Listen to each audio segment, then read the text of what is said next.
Hello, everybody. Thanks very much for having me. My name is Paul, and I help run Bethnal Green Ventures, and we help talented teams launch and scale tech for good ventures that significantly improve millions of lives. Our partners at Bethnal Green Ventures are Nesta, Nominet Trust, and the UK's biggest wholesale social investor, which is Big Society Capital. So they're the people who've put the money up behind Bethnal Green Ventures. And just to get straight into to the kinds of ventures that we support, we've actually supported over 100 now, but I won't go through them all. So these are just a few, so just to give you a flavour. So Doctor Doctor is a smart appointment system for the NHS. You may well have used them. If you've had a good experience of booking an appointment with the NHS, you've probably used Doctor Doctor.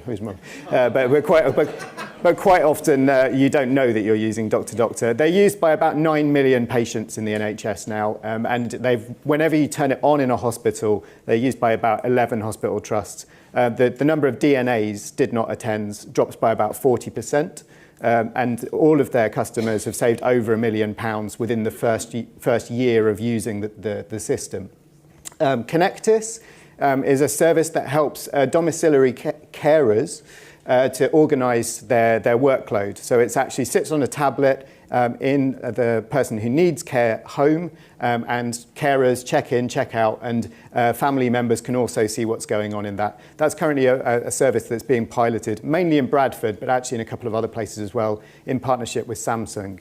Our Path is a diabetes prevention program. It's a 6-week program that helps people who've been diagnosed with pre-diabetes to avoid getting type 2 diabetes. They've just been selected as part of the NHS's digital diabetes prevention program, which is going to be quite a big thing in the future. And they're also working with 2 CCGs as well in the south of England. The Hard Yard helps prisoners, as they come out of prison, to become fitness trainers. So they're a fitness brand which is led by ex-prisoners.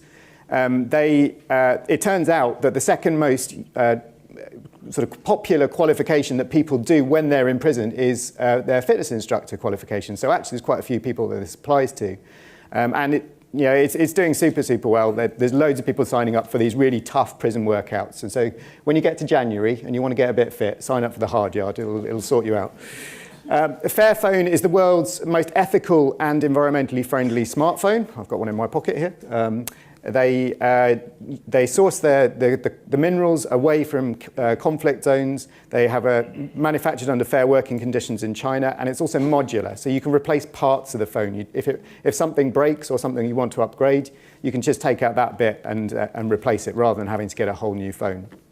Birdsong is an ethical online fashion brand.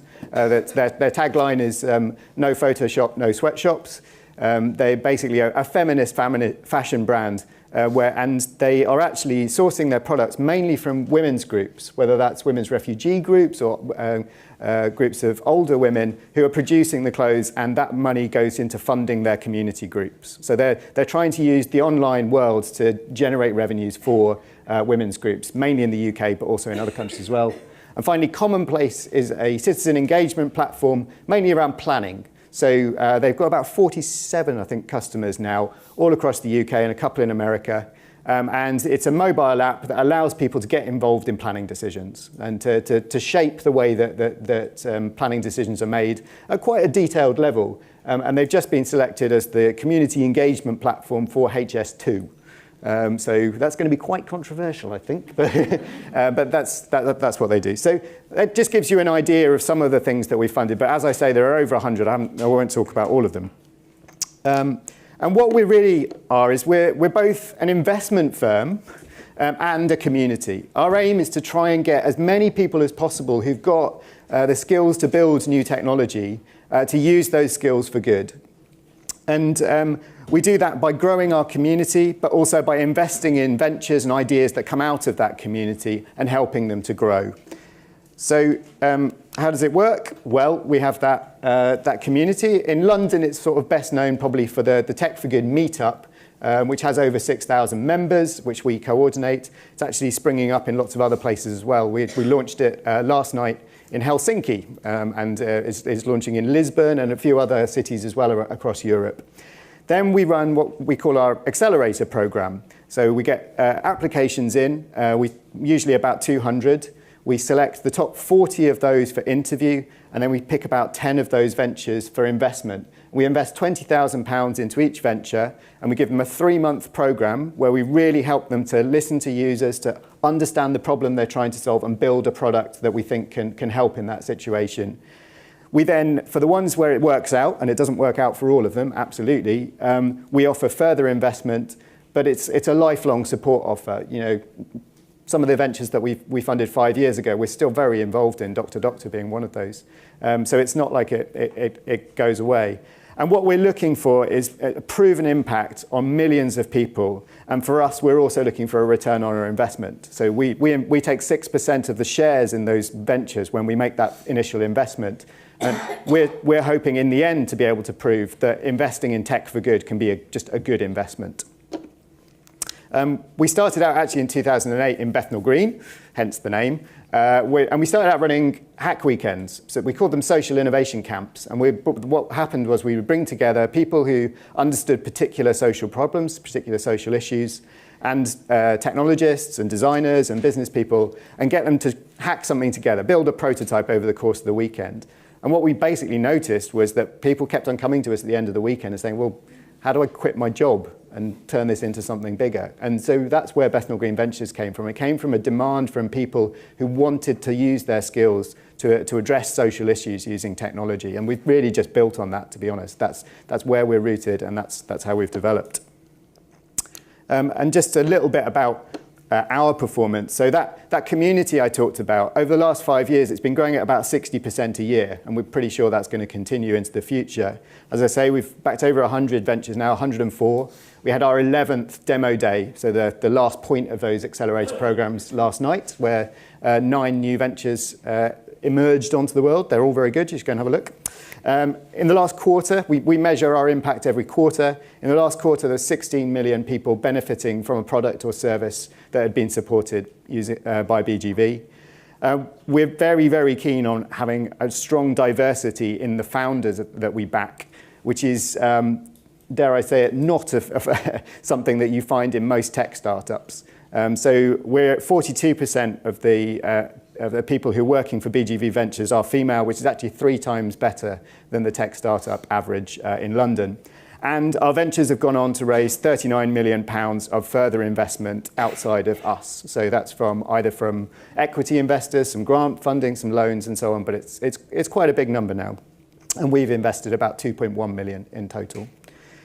So that's what we do. The other thing I just wanted to mention that we've been working on this year, which has been really exciting and really came to the fore last night, is we've started working in partnership with organisations, mainly charities actually, who really understand deeply particular social problems where we would like to address our method, if you like. And there's 2 that we're working with at the moment that have worked really well. The first is a Resolution Trust, who have an absolute focus on low-income workers and how can we use technology to improve the life chances and the income of low-income workers.